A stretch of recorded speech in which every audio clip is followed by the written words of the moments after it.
Introduction by Sequoyah Kennedy. If you had told me a year ago that I'd be working with Joe Matheny on Ong's Hat Complete, I wouldn't have believed you. Yes, for one, because Joe is a true living legend and I'm just a man who lives in a swamp. But more so because 3 years ago, I would have said, who's Joe Matheny and what's so special about this hat? And just like that, I've burned every ounce of street cred I've ever earned. I wasn't really a person on the internet until my 30s, when I started co-hosting a podcast called The Nonsense Bazaar. Joe found the show, liked what we were doing, and reached out. It turns out when you spend enough time talking about weird stuff on the internet, the right kind of trouble finds you. But before that, I spent the lion's share of my teens and 20s causing trouble, drinking too much, and playing music with my friends in dive bars. And yet, as a kid, I found computers and the early internet to be fascinating beyond compare. My parents weren't tech people, but they had good friends who were, and who dragged them kicking and screaming into the world of computing. I remember loading up big old floppy disks of DOS games, not knowing what I was doing, but always poking with some intuitive knowledge that there was something in there. An adventure of infinite possibility. Hell, once my buddy and I spent hours driving the tank in Battle Zone into the horizon, convinced that eventually something would happen. It didn't, obviously, but I'm sure you can understand the sentiment. Even further back, some of my earliest memories are those of the stories my parents told me and the infinite worlds contained within. They introduced me very early on to the power and holiness of storytelling, and for better or worse, that's informed everything I've became afterwards. Oh yeah, and when I was 14 or so and got my first iPod, the communal collection my dad and his friends loaded onto it had Joe's recording of the Temporary Autonomous Zone event, along with an uncomfortable amount of other pieces of media referenced in the following tale. When Joe reached out to me this past summer and asked if I wanted to do this with him, I was humbled, intimidated, and, frankly, nervous. But as we started talking, all of these pieces from my past started falling like Tetris blocks into place. You have been searching for us without knowing it. The point is, life's funny, ain't it? Another point is that it's incredibly difficult to write this introduction. Ong's Hat, or the Incunabula, and all of Joe's work, means something different to everyone who encounters it. Something deeply, viscerally personal. And that's the point. Joe says that his work is received, and I understand that, but I think it sells short just how much insane shit Joe had to do to receive those stories. Joe has a unique combination of frightening intelligence, more work ethic and drive in his pinky finger than I'll burn in my whole life, fearlessness, and principles. He also manages the rare balancing act, a true love for human beings and a deep hatred for exploitative human systems. Joe Matheny is a powerful wizard, and the stories he receives come from very, very deep waters. At the same time, Ong's Hat is a product of a time and place, a liminal zone in history where the previous generation of countercultural thinkers were starting to wrap up their parts in the story. When networked computing was new enough to have not yet been abused by corporate actors who see tools primarily for extraction of resources, time, of attention, of stories, of souls. And Joe is also a product of a time and place. The laundry list of insane things this man has been a part of, the cultural and technological currents he found himself hooked up to, is staggering. From being friends with some of the most influential countercultural figures and fringe thinkers and scientists, Robert Anton Wilson, Nina Graboi, Ralph Abraham, William Burroughs, Nick Herbert, etc., to product managing Adobe Acrobat, working at Netscape, working at the first internet service provider in San Francisco, developing early recommendation algorithms, trying his damnedest to protect personal data from abuse and theft by the techno-capital machine. This absolute lunatic was there. And it begs the question, how? Here's the secret. The final secret of the Illuminati, if you will. Joe just does things. He might call it, and he does somewhere in this book, being too stupid to know better. Maybe. I'll call it being a powerful wizard. And I'll illustrate by paraphrasing a conversation that isn't in this book, but happened while we were bullshitting after recording one day. I forget why I brought up racehorses, in what context, but out of nowhere, Joe just goes, "Oh yeah, I bought a racehorse with an ex-girlfriend once. She called me up and said, hey, there's this really great horse, and I had some money, so I said, sure, why not?" You can just do stupid things, and they usually turn out to not be that stupid. Sometimes they turn out to be works of staggering genius. And Joe wasn't alone in doing stupid things. He was surrounded by visionaries, weirdos, artists, adventurers, and pirates of one sort or another. Nothing exists in a vacuum, and this environment was one of people on the edge, at the western edge of the American continent, at the edge of perhaps the most important revolution in technology humanity has ever seen since the development of language, and at the edge of an old world about to quickly flip into the new and unknown. And hearing Joe talk about the days of hip Santa Cruz, I felt a strange type of nostalgia, mourning something I'd only caught whiffs of on the wind as a kid. Something that was washed away or at least overpowered by the fast tide of the 21st century and the internet as we know it today, as opposed to the internet these folks were building. Since the dawn of the 21st century, we've seen a lot of things go to shit, and we've seen a lot of stories get taken over by the vampire machine of capital, now supercharged with data, with tendrils that reach, wireless now, into your head and tell the plundered and corrupted version of the story that the early computing pioneers were telling and living. Let's talk about stories for a minute.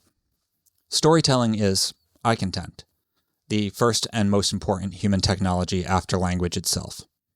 To be a psychotic robot about it, storytelling is primarily a process of compressing, abstracting, and transferring complex packets of information.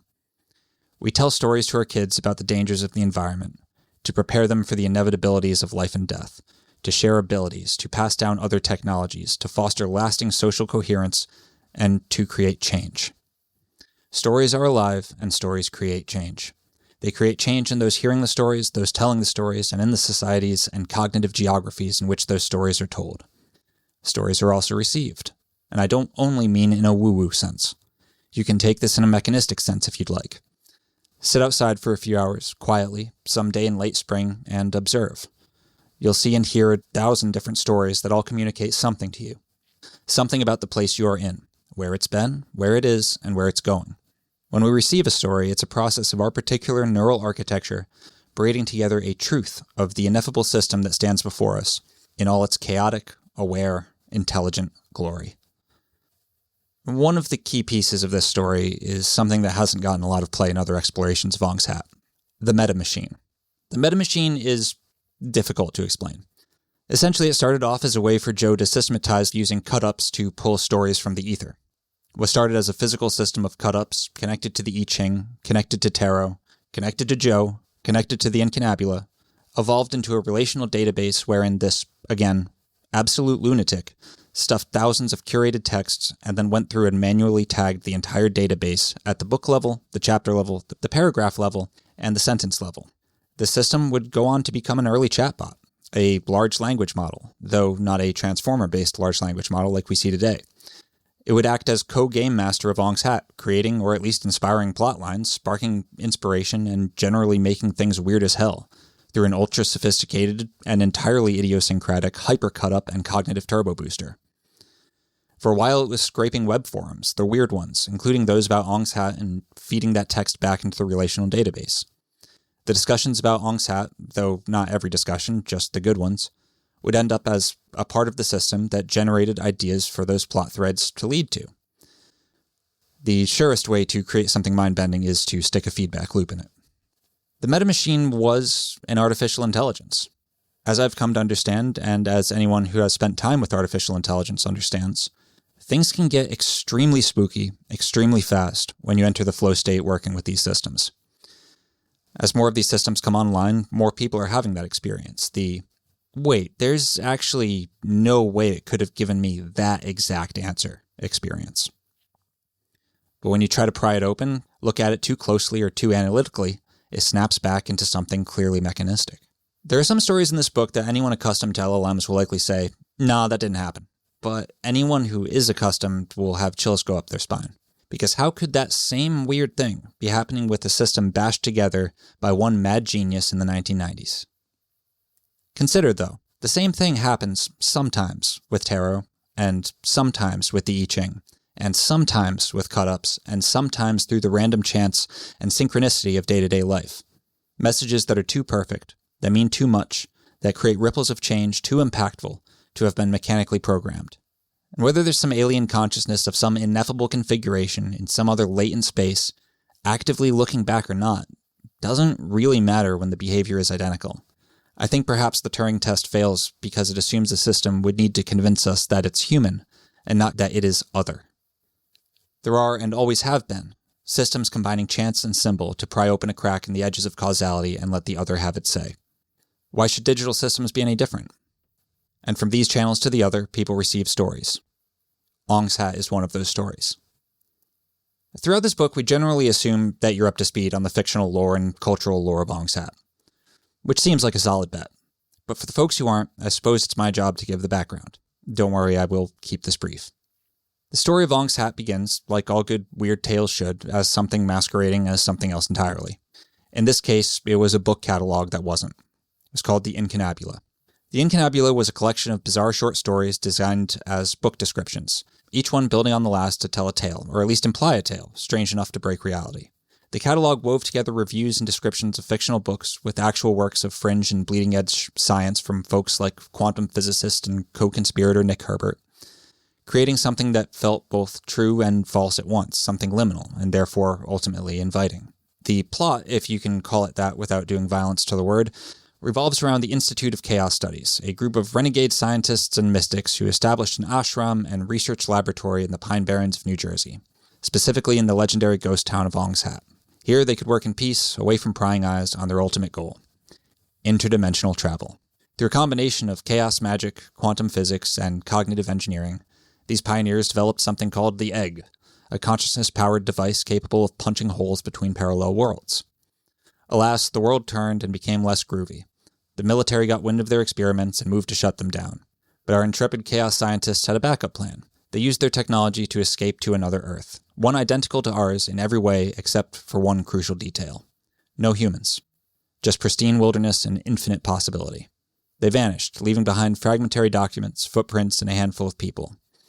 Most notably, a peculiar and rather cranky fellow named Emery Cranston, who sold old, weird books, and a determined citizen journalist named Joseph Matheny, played by Joseph Matheny. Matheny's dogged pursuit of the truth about Ong's Hat would become legendary across the early internet because it was, essentially, bundled with the early internet. The story culminated in the release of a multimedia CD-ROM, a digital archive that overwhelmed with audio interviews, scanned documents, comics, and digital breadcrumbs, each one leading deeper into the mystery.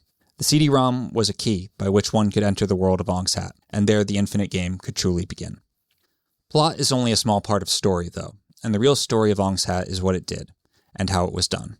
Yes, it became one of the first examples of what we now call an alternate reality game, or ARG, though calling it that feels reductive. This was an attempt at creating an infinite game. It was the living book that inspired countless pieces of fiction and a whole new way of thinking about art. With Ong's Hat, the line between fiction and reality was blurred from the beginning. This was, and is, a story with claws. Nowadays, you can't throw a rock without hitting something directly downstream of Ong's Hat, whether in the realm of ARGs, science fiction, conspiracy theories, or super serious UFO research. Yet the story itself has retreated back into the underground, into the substrate. Ong's Hat is a story, yes, but it's also a prototype for a novel storytelling technology, a proof of concept for how narratives could evolve and mutate in the age of interconnected minds. Ong's Hat was, and is, simply a brilliant piece of art. That's it.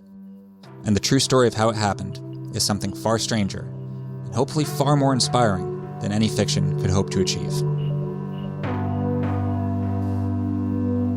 I'd like to give a special thank you to Sandra Talon, Cody Niederer, Mike and Laura Kennedy, Karen Kennedy, and all the homies in Chapel Ridiculous for your help and unwavering support.